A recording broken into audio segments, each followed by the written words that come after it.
All right, guys. Hey, guys. Welcome to another episode of Mediocre Dads. I am your host, Q. And, if you've seen the last episode, it's getting a lot of views. I really appreciate all the views and all the likes and the subscribes and hitting really just getting my stuff out there. I really appreciate it. I also want to just take a moment to talk about my Instagram and how I went from 92 followers, which again I was really appreciative of the 92, to now I'm at 100 and I think it's 135 right now. And for me, that's awesome. It's March is a year in which I've started the podcast, so I'm really happy for the growth. I can't wait for more growth to come, and I hope I can get more stuff out there for you guys. So this is why you're seeing more videos from me and more stuff that I'm attempting to put out. So anyway, again, thank you so much. I appreciate it, and it wouldn't be because of the grace of God. Truthfully, without Him helping me and really guiding me and just pushing me to. Giving me the strength to really start this podcast, because I've said it before so many times. It's just I think about like, man, hey, should I have done this podcast? Should I stop doing the podcast? Maybe it's not for me. Whatever the case might be, I'm appreciative in that I just have the spirit to keep going. And if you're passionate about something and you want to do something, keep at it, keep doing it, and I promise you, it will grow. And it takes time. Anything, it just takes time. And before you know it, you'll be big, and whatever the case might be, big in your own way. Success is whatever you determine it to be. I won't get too much into that though. On this episode, I actually wanted to talk about something that was recently in the news, and it was about this school shooting that occurred in Iowa. I might first and foremost, my prayers and my go out to the families that lost somebody in that school shooting, and that tragic incident, because school shootings are a terrible thing that shouldn't happen. And, me and Gabe talked about this on one of the episodes with the school shooting that happened up the road from us here in San Antonio, and, Uvalde. And that was that it angers us because we have kids, and in us being in the military, we have just this mindset, this reactionary mindset to like, get in there and eliminate the threat at any cost, because children are off limits. When it comes to these vulgar and atrocious things of war, battle, hurting people, and truthfully, I wholeheartedly believe that women and children are off limits, right? If two men want to go at it, then two men go at it and you figure it out. You know what I mean? But like women and children off limits. There should never be this obsession to attack the people who most of our purposes as men, as fathers, is to defend. So I wanted to talk about this because something interesting happened, right? And so I'm gonna talk about two school shootings, and I'm not going to mention the names of the individuals who did these crimes, because I think it's important that we remember the individuals the victims of this crime that were lost, rather than the name of this individual who committed this crime. And so to prevent that, from me personally, and something that I've seen other big YouTubers and podcasters do is in this, and I really appreciated it, was they're like, I'm leaving the name out of this school shooter. But anyway, I will talk about some of the things based off what's being reported, and I'll provide the links in the bottom so you can read these articles for yourself as well. And so I'll start with the one this one that occurred in 2021. So this is going to be off NBC News, and this is going to tie into the story that I'm going to talk about next, the one that just recently happened in Iowa. So the mother for this school shooting that happened in Michigan, I believe it was, her name is Jennifer Crumbley. I'm going to say her name so for context, so you guys understand who I'm referring to when I say this, but I'm not going to give his name. So her son committed a mass shooting in 2021 at a school, and she actually her son ended up killing four other people, and now her son received 2 life sentences, and so without parole. I'm sorry. Hold on. Let me be correct. So he pleaded guilty as an adult to murder, terrorism, and other crimes, and was sentenced in December to life in prison without parole. So I'm sorry, not 2 life sentences. But anyway, he has life in prison without parole. Now his mom, on the other hand, the Michigan actually, in a landmark trial, they actually just charged his mom with 4 charges of manslaughter. And now this is a big deal, right? And I'm not trying to be like a news podcast, but I want to correlate it from my parents. And I'll kind of wrap that up towards the end. But I'm going to give you all the information, and then we'll talk about it in the end. But they're charging his mother, and in a few things. Let me find it here in the article. So if you see me looking back and forth between the camera, it's because I'm looking at the article, and I want to give you the correct and accurate information.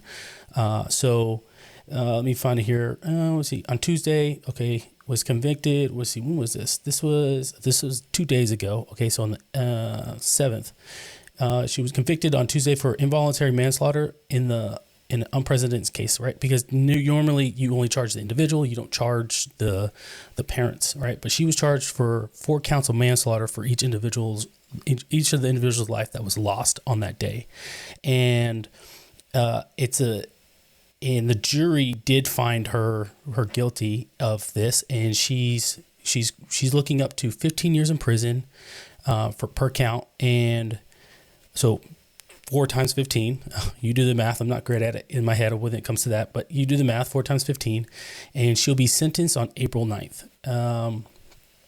The jury said it was very difficult. One member of the jury said it was very difficult to come to this verdict. Lives hung in the balance, and we took that very seriously.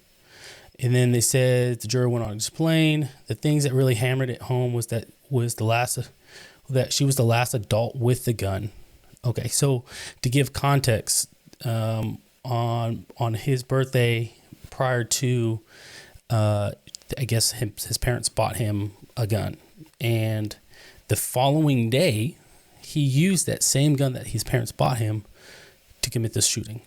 And now there's more context in there, right? As far as I think someone even suggested his parents didn't even know this was going to happen, right? But one of the biggest things that was stood out within this case, what they were talking about, was the fact that his mom or his parents, because his dad is going to have a separate child, and his trial's coming up. But his parents, there were signs. And I've talked about this before when it comes in regards to like suicide and all this, but there were signs leading up to this. And his mom ultimately believed these things to be kind of a joke, not necessarily like, oh, he's just a young man. This is just how things he says and he does, right?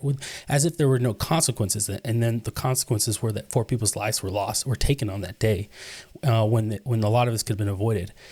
So I don't want to get too deep into the whole story of this, if you will, but I just wanted to point out, right? Like this is they call it a landmark trial because now the mom was charged and the dad is probably going to be next if they continue with this ruling, right? It's similar with this ruling. It's room in there to say that his dad is probably going to get charged as well with a similar count because his parents were both responsible for that firearm, and it's crazy to think now that like, hey, if your kid does something, right, and then you could be held responsible and liable for that as well. I want to know what you guys think of that. What are your thoughts on this ruling right here? Do you think that his parents should be held in some form or fashion responsible for his actions? Whatever it is you think, comment below. I'm really interested to hear what you guys think. Do you think that this is a good ruling, or do you think they should have taken a different approach and kept it all on the focus on his son because he was the one who committed this heinous act? But I want to keep that story in mind, and then I want to go over to I'm at the AP News right now about this recent school shooting that occurred in Iowa. Again, my heart and prayers go out to the families that lost anybody that lost people or family members on these school shootings. Because again, I don't think these school shootings are terrible and they shouldn't be happening. But we have a mental health thing, a crisis in the United States, across the world, and people need help. Young people, young men and women need help, and in particular, young men. And these young men are not receiving the help and the guidance that they need. And this is why parents are so important, because a lot of these things, everything starts at the home. When your kid misbehaves at school, that's a representation of you and a representation of what is going on at your house, at your home. And so if you're allowing your kid to act up in school, then that is a reflection of what you allow your kid to do at the house. Now, that being said, that's not the case throughout, right? However, it is important to say, though, that we as parents need to ensure we're active in our kids' lives to ensure we know what's going on. When I was growing up, my parents were in my business all the time, and it always seemed like they knew everything that was going on. I don't know if they had cameras. I don't know if they had listening devices in the house. If they did, and I didn't know about it, but like they always had an idea or knew what was going on, and in their own way would approach me and my brother about some of these things that was very questioning and serious. And I give you an example. We where I lived in Arizona, where I lived, and then like one street behind me, my principal of my high school lived, and so I knew where his house was. And like 2 doors down, there's this other family, and so me and my friends, in thinking, not thinking, if you will, we decided we were going to egg a few houses in my neighborhood because we had done it before. And then another buddy of mine's neighborhood, so it was like, hey, no, it's your neighborhood. Now now it's like, it's on y'all, like something happens. So we go out. This is when eggs were cheap, by the way. And we went out, we egged a few houses or whatever the case might be, not knowing that one of the neighbors had a camera in front of their house, reviewing their house. And like, so when I was growing up, like cameras in your home, like outside your home, where it's like, they weren't big as they are now, like where everybody has them. It was like few and far in between, and most people just had this big floodlight, this floodlight that was sensor activated, and that's what kind of deterred a lot of people. Like, oh shoot, they can see me, whatever the case might be. And so, not knowing that these people had this camera, they caught us on film egging a few of the houses. And so this lady shows up to our house, and fortunate for myself, if you will, this is, the weird way, I answer the door, and she goes, hi, I'm such and such. And she's very angry, very, very aggressive, very assertive. And I'm thinking like, who is this lady? Why is she at my door right now? Getting mad at me, because as a young man, I'm not thinking of the consequences. She says to me, hey, I know you egged my house. You egged my car as well. You're going to come clean up my car. And cause she was more concerned about her car, cause her car and the paint and all that. She's like, you're going to come clean up my car, wash my car, you and your friends, or I'm going to call the cops, and I'm going to give them the tape, and they can see that it was you guys who egged my house. And I was like, how did she find my house? Right now, she's seen us around the neighborhood, whatever the case might be, but also she saw where we ran. I believe we drove in a car, and she, whatever the case might be, she was very familiar enough within the neighborhood, and most people were in that days, to know, like, I know who those two young men are, and I know where they live. And so I was like, okay. She goes, you can get your friends, or you can do it yourself. And I was like, well, it was just me, trying to take one for the team. Like, nah, I wasn't. She's like, no, listen, I don't care who comes over and cleans my car. But just know, like, someone, you or yourself or you or your friends are coming over here, and you're going to clean my car.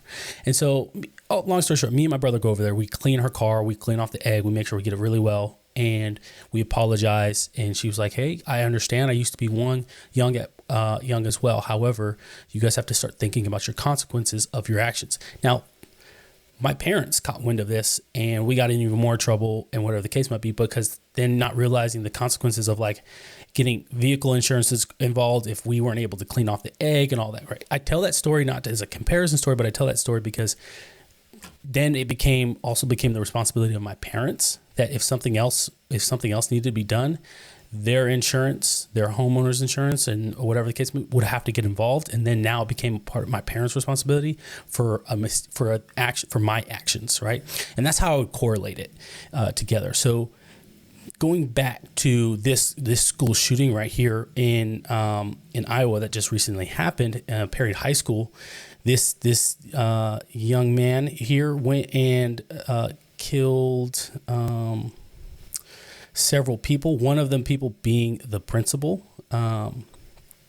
And it's such a tragic thing because all of these things that all these school shootings happen together is the mental illness piece. And I've said it before, we're in this weird time of just where mental illness is such a heavy thing, and these young men and women don't have the ability to really just have an outlet and talk to somebody, and no one's teaching them how to manage their emotions. That is one of the biggest things, is managing your emotions, teaching young men and young women how to manage their emotions.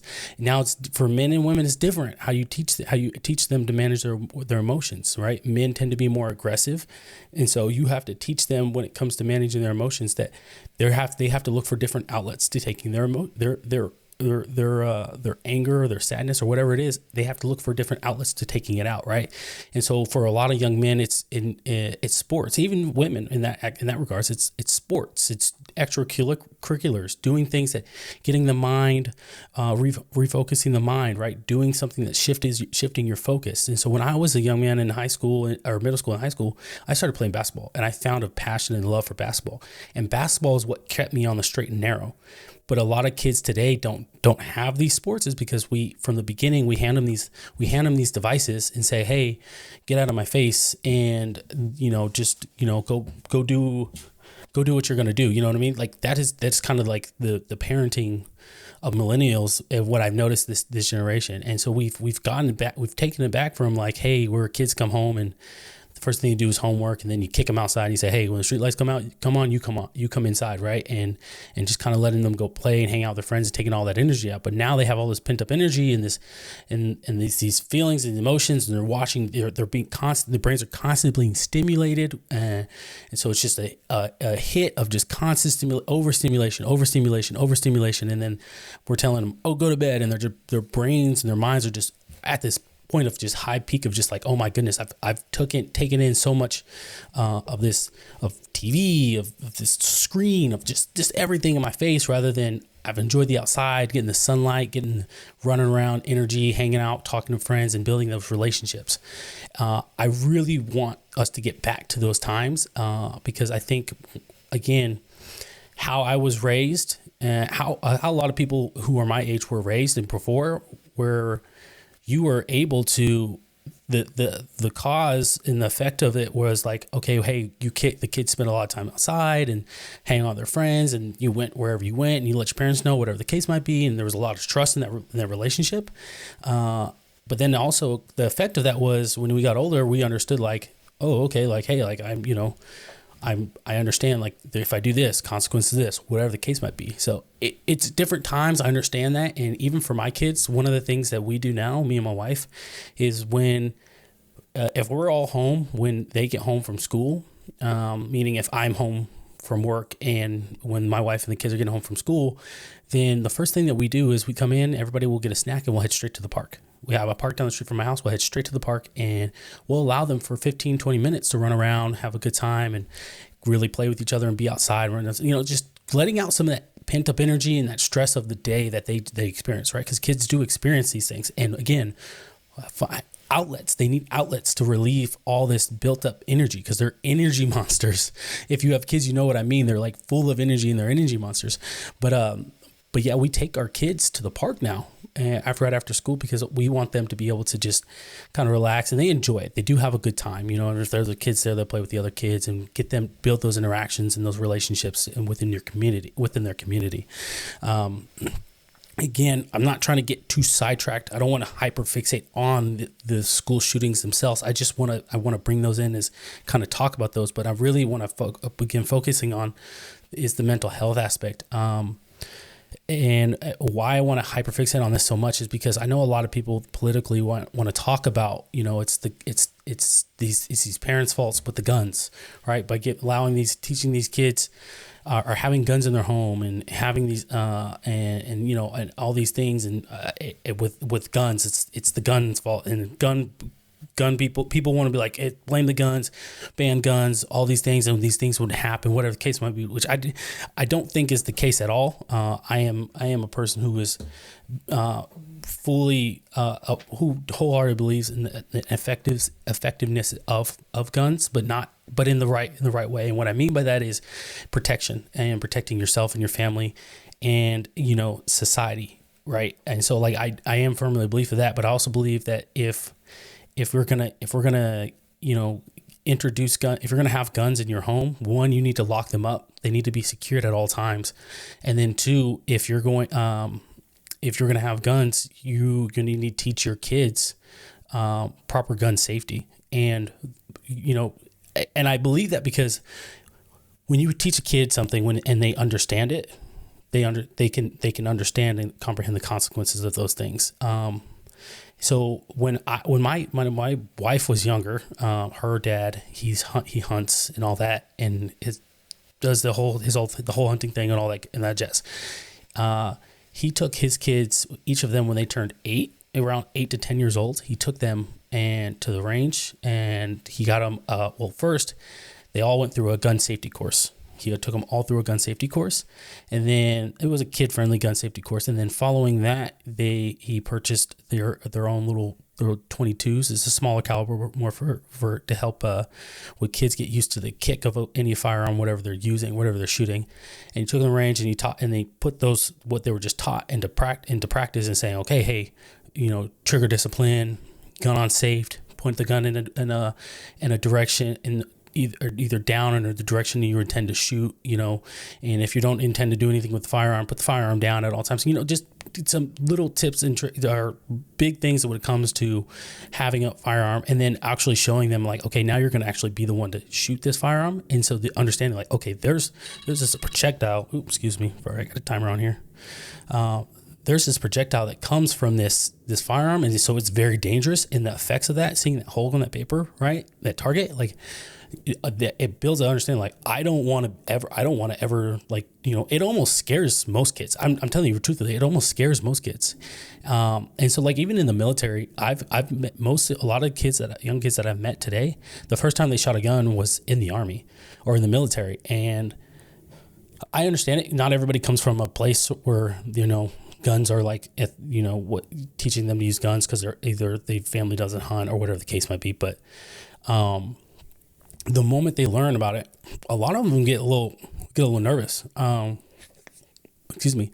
I know a guy who goes to the range, and to qualify on our weapon systems, we have to qualify every year, but most of the time we go to the range multiple times a year to qualify. And the first shot that he ever takes, he'll flinch because it still intimidates him and scares him. And this is not to call him out. And I know we're in the military, and so some people look down on that as like, you shouldn't be scared to fire a gun if you're in the military, whatever the case might be. But the reality is, like I said, most people don't even fire guns until they are, until they're older in the military or police, whatever their profession they decide to get into.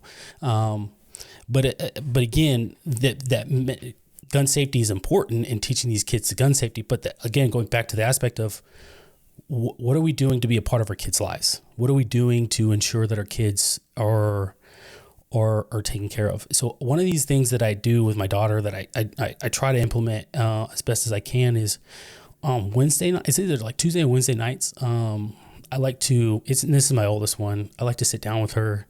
No phones, no nothing. But we get dessert, ice cream of sorts, and we just kind of talk about our day, and we say like, hey, this is my favorite thing of my day. And, most parents would say, oh, you should do that every day. And I get it. Like dinner table, busy. We get busy. scheduling, it gets chaotic and whatever the case might be. So, I do what I can, but I do try to talk to her and be kind of like say like, hey, like, what did you do today? What did you learn about? Tell me what your favorite thing was. Tell me what made you sad. So we build that relationship, and she becomes comfortable telling me things, that even the bad news. Right. And so her being comfortable telling me the good news just as well as the bad news, knowing that like, hey, there's consequences to everything you do. And I can't promise that if you tell me something bad that there's not going to be consequences, but their consequence is going to be less severe. And I don't know if any of you grew up that way where you were like, oh yeah, if I told my parents ultimately what happened and I was honest and upfront, the punishment was less severe. It's still a punishment, but it was less severe. And I want that because I want to build that relationship where she can feel comfortable to tell me like, Dad, something happens, I need your help. Because one of the biggest things with parents and the parents and relationship kid is we get so set on like our job as parents is to discipline. And we forget that it's also to build a relationship. Now, it's not to be friends with your children, but it's to build a relationship where they feel comfortable and confident enough to say, hey, if something happens, the first people I need to go to is either my mom or my dad, and I need to let them know immediately so I can figure out how they can help me and what I need to do to fix this or correct this situation, and this just starts, you start doing this young where you having these conversations with them and you're like, hey, just tell me what happened. Like, like, I'm not here to put fear into you that if you make a mistake, you're just this bad person. Right. Because any, parenting driven by pure fear, it builds rebellious children.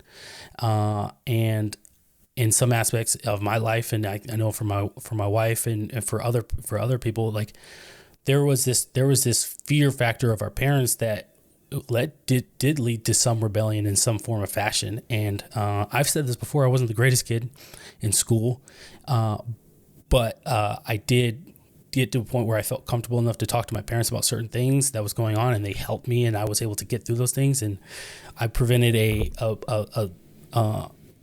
small situation becoming a larger situation. But anyway, again, I so many things in my mind in which I could tell you guys that, to better parenting to ultimately help with this impact the kids in their mental state. But kind of going back to this story, right? So this I want to hit two things with this shooting that happened in Iowa. So the first thing I want to hit right here is the conversation about the first article that I read about the shooting that happened in Michigan in 2021. The mom was just charged with 4 counts of manslaughter, and each of those counts hold a 15-year sentence in Michigan. Now, this case in Iowa, or they haven't gone to trial, it just happened, or whatever the case may be. And I don't know the facts of if it's similar where this young man was given a firearm from his parents, whatever the case may be. I don't know too much into that. I don't think any of that has actually been reported on. I think there's still a lot of information coming out, so I won't say for sure. But what I will say,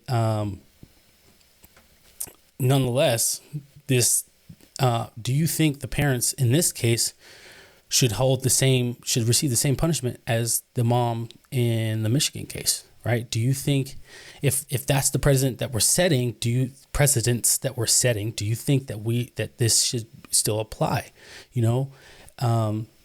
Because it's just crazy to think. So I'll kind of read from this article. According to the authorities and school officials, a teenage student armed with a pump-action shotgun and a small-caliber handgun opened fire at Perry High School just after 7:30 a.m. on Thursday, shortly before class was set to begin on first day back after winter break. The Iowa Division of Criminal Investigation spokesman Mitch Mordovich said the shooting started in the cafeteria where students from several grades were eating breakfast and spilled out into the cafeteria.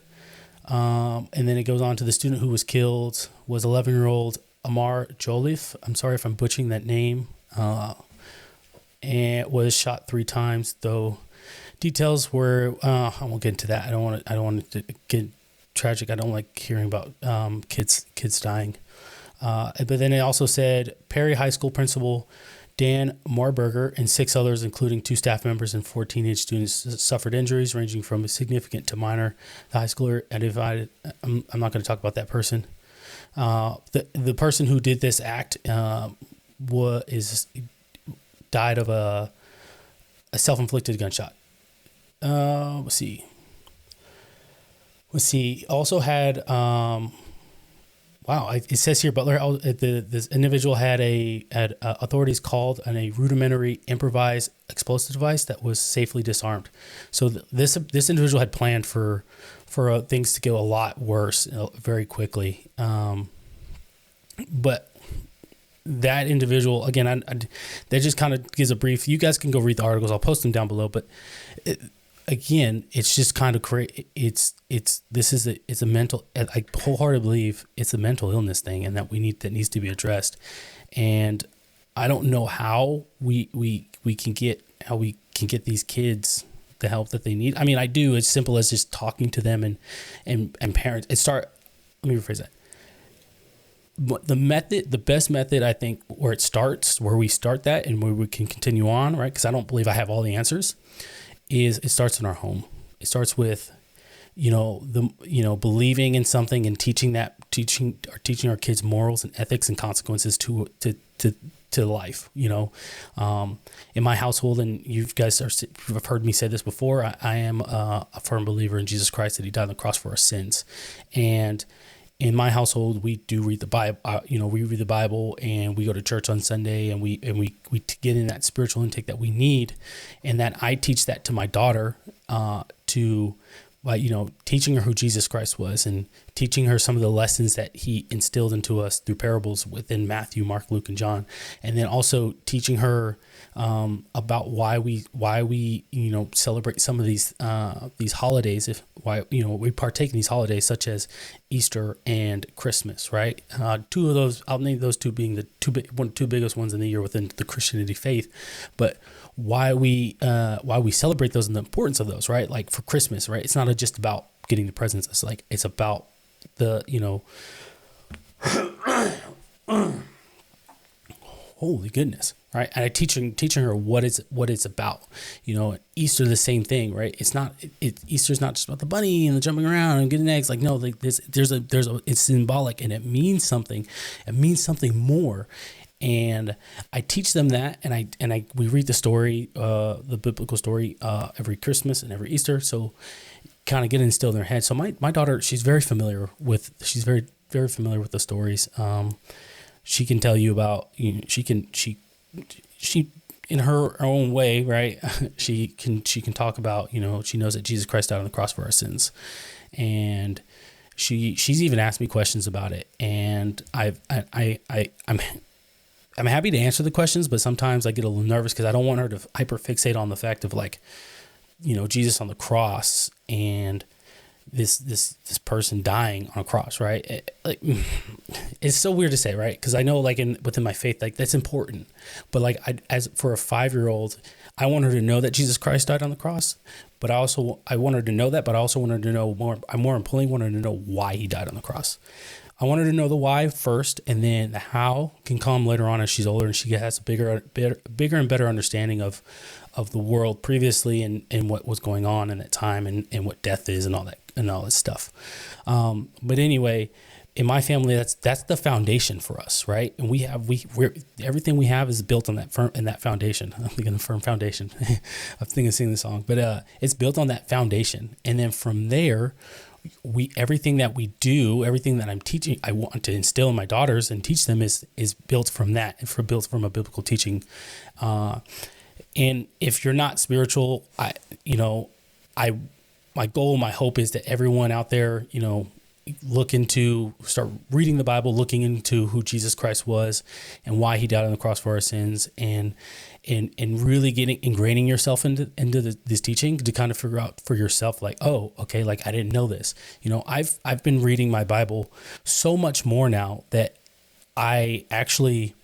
there are things that I've read in the Bible that I was like, I didn't know this. I didn't know that it happened this way, or stories that, that are common to people, did not know that okay, there was actual, this and that. For example, after Jesus rose from the dead, He was on earth for 40 days. And I didn't know this. I thought maybe 3 or 5 days max. No, he was on earth after His resurrection for 40 days before he went back up to heaven to sit next to our Heavenly Father. So I didn't know that. these small bits and pieces that I didn't know until I was really ingrained in reading the Word. Anyway, I highly suggest people, you look into getting, into faith and believing, and having that moral foundation to really start building your family, for you and your family. Because faith and believing is such a powerful thing. And I know people get really scared and like, oh my goodness, he's talking about God and Jesus and all this. Like, no, like, listen, this is what I believe. And I wholeheartedly, part of the mission of being a Christian is to spread the good word. And all I can do is just talk about it and let you know, give you some of the information about it, and then hope you do your own research and to say like, hey, all right, I'm gonna look into it for myself to figure out what it's about, right? A lot of people have an issue, not with the Christian faith itself, but with the church. A lot of people have issue with the churches, but I won't get into all that stuff. I know I'm kind of going on a tangent, but my point with bringing up the spirituality stuff and believing was that's the foundation, because it starts at home. Build it from that foundation. You build up, and then you teach your kids based off of those teachings, those biblical teachings, and those other the biblical teachings say, hey, as young men, as young women, this is how we're supposed to act, right? And this is what God calls us to be, and this is who God calls it. He has a plan for us, and He directs our path. And all we have to do is believe that Jesus Christ died on the cross for our sins, and by believing that, our path is set in stone. And He'll lead us, and we just got to follow and be obedient. And then I'm not going to say this is a guaranteed, right? Meaning like, okay, once you and your family believe that, man, like, nothing ever is going to go bad. No, that's not what I'm saying, right? It's a foundation to start from, and then it helps and builds, and it minimizes a lot of these things, a lot of these mental traps that these kids are going through, and that they're getting ingrained to, and not wanting to talk to their parents. Because again, imagine with these individuals who committed these crimes. Imagine if they would have talked to their parents, and their parents knew, okay, they're thinking about doing something crazy, right? Like, I can't call them crazy, if you will, but they're thinking about doing something. And as their parent, they're my responsibility. I brought them into this world, so I need to get them the help. I may not be able to talk to them and give them that direct help that they need, so I need to go outsource and look like, hey, this is what's going on. This is what my child's feeling. We need counseling as a family, and then he or she needs individual counseling. But like, again, think about what if their sons would have said, hey, this is what's going on. This is what's in my mind. Like, I'm in this mental trap. I'm stuck. I feel like I can't get out of it. I need help. Asking for help I know it's hard even for adults, but for your kid, when they ask you for help, don't ever shame them. Take that opportunity, because then when you do help them, that opens up the door for future other things. When the things do happen, they're going to come to you. They're going to want to talk to you. They're going to say, hey, you helped me last time. So then my parents are very opening to wanting to really actually help me and be there for me. The second and this is the final piece that I want to get into in regards to the Iowa school shooting, is the principal. I was talking about the principal, and I'll just kind of read this short little few paragraphs about what he did and the importance of this. So while authorities have said little about what happened inside the school, some stories of bravery and selflessness have begun to emerge. Authorities have said Marburger, and this is the principal, who has been the principal since 1995, put himself in harm's way in an apparent effort to protect students. Perry Superintendent Clark Wick said Marburger was a hero who intervened with the student who committed the shooting, so students could escape. Wick said other staff also acted heroically, including middle school assistant principal Adam Jensen, who carried a wounded student into a safe area. The principal's daughter, Claire Marburger, posted on Facebook Friday night that cards were coming in from the community members and students. She said her favorite, which made her and her family members laugh and smile, read, "Not all heroes wear capes. Some are the school principal." This young lady, in the midst of this travesty, can talk about her dad. Knew that her dad would protect would do his best to protect these students, knowing that, like, hey, something's happening, and my dad's he's willing to put his life on the line to protect these students.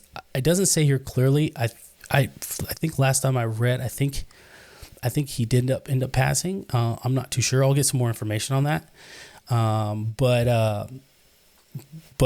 I did hear that also, that when she heard, the daughter of the principal, when she heard that something had happened at her dad's school, her initial response was to cry, because she was like, yeah, I'm not going to see my dad again, because she goes, those are his kids and he will do anything for those kids. And she knew that, at the time she didn't know, but she knew in her heart that, hey, like, my dad, he will protect those kids like he would protect me. And that's so powerful to me, because that is what being a parent is. And that's when I said in the beginning, right? Kids, they're off, kids and women, they're off limits, right? I wholeheartedly believe that in war, in battle, in any regards to life, and when it comes to the destruction, they should be off limits. And that young lady knew that her dad, something happens, he's standing tall and standing in there and saying, hey, I'm going to do everything in my power to make sure that, to minimize as many casualties and as many people getting hurt, because I can't allow this to happen. Because if it were my kid in that situation, I would do everything in my power to make sure it stopped.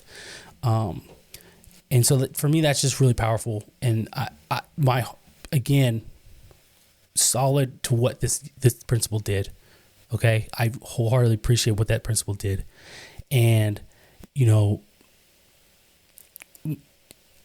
being in those situations, it does produce a adrenaline fear going through your mind, because you're thinking, like, you can never think a lot of people think it can never happen to them. Right. And, it's crazy, because it should never happen. But a lot of people, again, are in that mindset of like, well, that would just happen in like weird, our rural outside places. It would never happen here. But like, there are individuals out there, right, who need help and need assistance.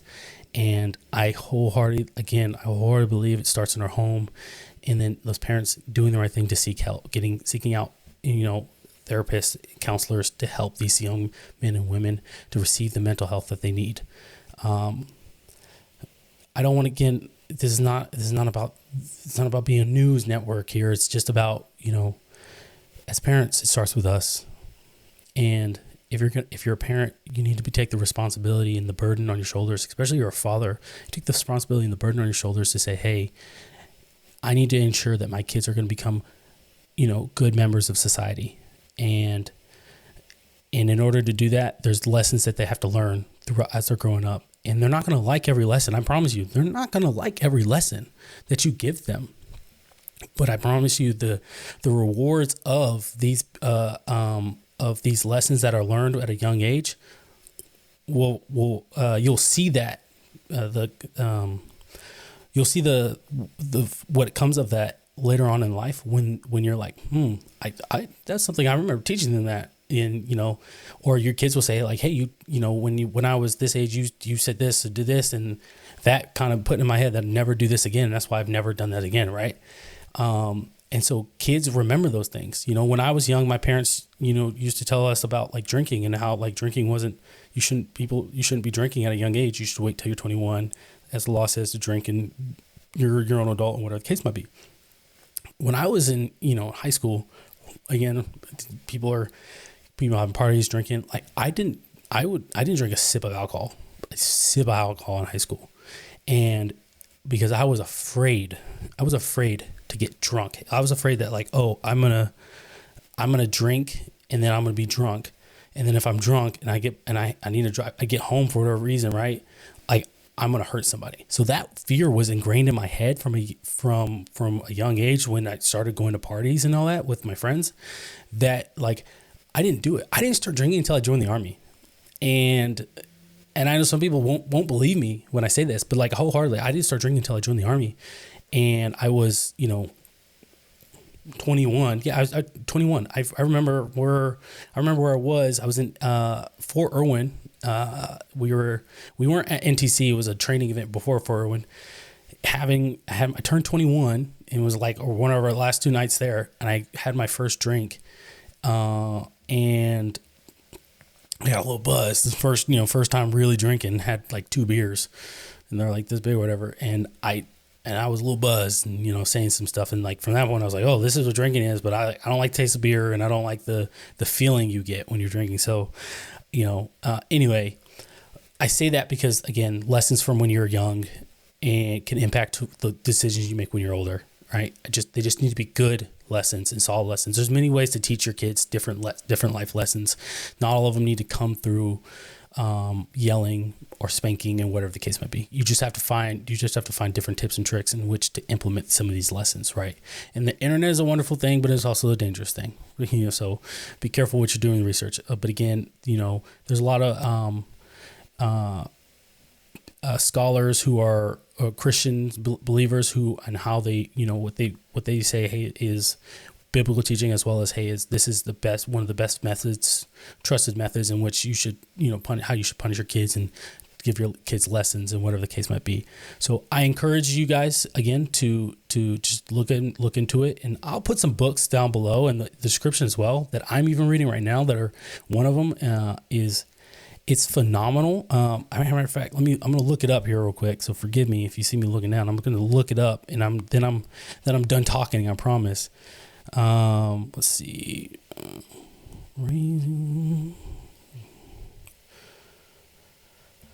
Let's see. No, where is it?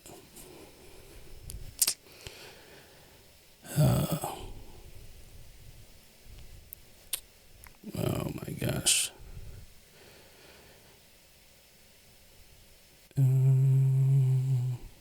Dang it. I can't find it.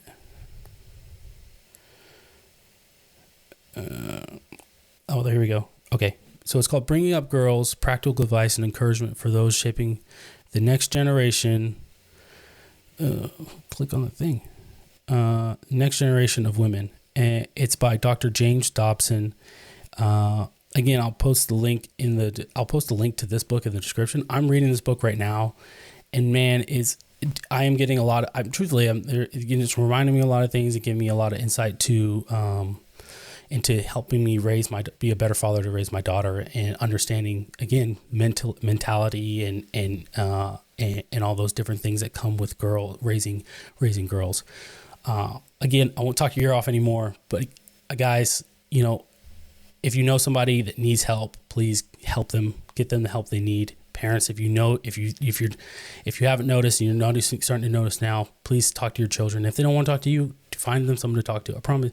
If you take offense because they don't want to talk to you, whatever, right? Move on, get over it, right? Ultimately, the goal, you have to understand what the goal is, the end state is. The desired end state is for them to talk to somebody. And I'm not saying all kids who are thinking or have mental issues or mental concerns are one step away from becoming school shooters, but it is going to help prevent other things happening, or help prevent other things from happening, to getting the help they need now versus just waiting for something to happen, right? You want to be reactionary. So anyway, I'm Q with Mediocre Dads. Thank you for joining us. I appreciate the views. I appreciate the likes. I appreciate you guys coming here, stopping by, watching and listening to my channel. We post one episode a week, and I'm looking forward to talking to you guys again. Again, comments, please comment, and on anything. If you want to comment, ask questions, I'm always here available to answer questions. I'm eager. Message me, whatever the case might be. Again, I'm Q with Mediocre Dads. Mediocre Dads out.